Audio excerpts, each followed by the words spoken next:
में गाल करासीं जलाल चांडे जो मक़बूल ज़माना कलाम। ॾींहुं जो आहियां ट्रैक्टर ट्राली, राति जो आहियां हर ऐं पंजाली, आहियां ॾाढो सूरनि में जाने, आहियां ॾाढो सूरनि में जाने। इहो कलाम तमामु घणो सिंध में मक़बूल थियो ऐं इन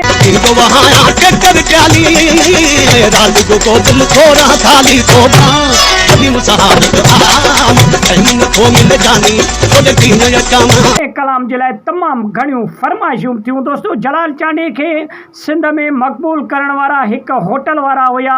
ॿिया जलाल चांडे खे ट्रैक्टरनि वारनि मशहूरु कयो। दोस्तो अॻे ज़माने में हर ट्रैक्टर गाॾीअ में जलाल चांडे जो जेको आहे सो कैस्ट वॼंदी हुई ऐं जलाल चांडे जा कलाम वॼंदा हुया। दोस्तो जलाल चांडियो हिकिड़े ॾींहुं पंहिंजे ओताक ते वेठो हुयो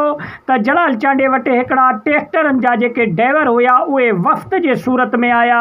ऐं जलाल चांडे जे ओताक ते अची जलाल चांडे सां कचहरी बि कयूं ऐं जलाल चांडे खे इहो अर्ज़ु कयूं त जलाल चांडिया, असां तोखे सिंध में तमामु घणो मक़बूल कयो आहे ऐं असां ई तव्हांजूं केस्टूं वॼायूं था, त असांजे लाइ बि का फरमाइश थी वञे ऐं असांजे फरमाइश में बि का हिकिड़ो कलाम ठाहे तूं तयारु कर जलाल चांडिया। पोइ अहिड़े तरीक़े सां जलाल चांडे खे ॿियनि महफ़िलनि में बि जेको आहे सो खोड़ सारनि ड्राइवरनि फरमाइश कई हुई त जलाल चांडिया असांजे लाइ ड्राइवरनि जे लाइ बि को कलाम रिलीज़ करे। त पोइ जलाल चांडे खे तमामु घणी जेको आहे सो जॾहिं फरमाइशूं थियूं त जलाल चांडे पोइ इहो कलाम रिलीज़ कयो। दोस्तो त ॾींहं जो आहियां ट्रैक्टर ट्राली, राति जो आहियां हर ऐं पंजाली, आहियां ॾाढो सूरनि में जानी। दोस्तो इहो कलाम जॾहिं जलाल चांडे ॻायो त ट्रैक्टरनि वारा तमामु घणो ख़ुशि थिया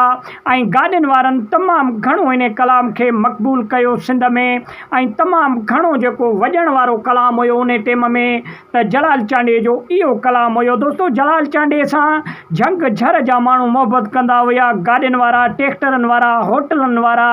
ऐं जलाल चांडे जी जंहिं बि तव्हां गाॾीअ में वेहंदव, किथे होटल ते चांहि पीअणु वेंदव त उन ज़माने में जलाल चांडे जो ई कैस्ट हलंदी हुई ऐं जलाल चांडे जी मौसीक़ी हलंदी हुई उन कैस्टनि में। दोस्तो घणा माण्हू,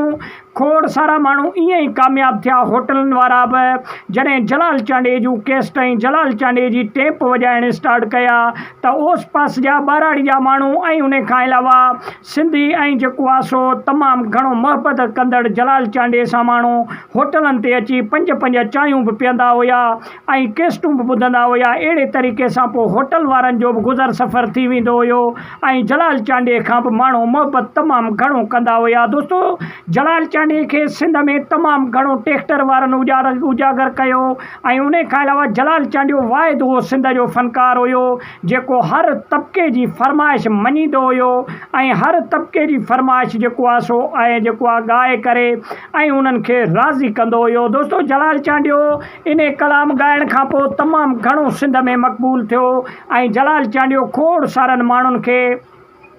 अहिड़े ई तरीक़े सां डेडिकेट कलाम चई करे सिंध में तमामु घणो मक़बूल थियो। दोस्तो सिंध में झंग झर में जलाल चांडे खे ॿुधंदड़ अॼु बि मौजूदु आहिनि 2025 में, लेकिन 1986 ऐं 87 में जलाल चांडे जो तमामु घणो उरूज हूंदो हुयो सिंध में ऐं ॿार बच्चो नंढो वॾो जलाल चांडे खे ॿुधणु पसंदि कंदो हुयो ऐं हर एल्बम जलाल चांडे जा जेके बि नवां ईंदा हुया उहे हथों हथु खपी वेंदा हुया। दोस्तो वॾी महिरबानी, उमेदु आहे त नंढिड़ो वीडियो तव्हांखे पसंदि आयो हूंदो। वीडियो खे लाइक ऐं शेयर कयो, चैनल खे सब्सक्राइब कयो।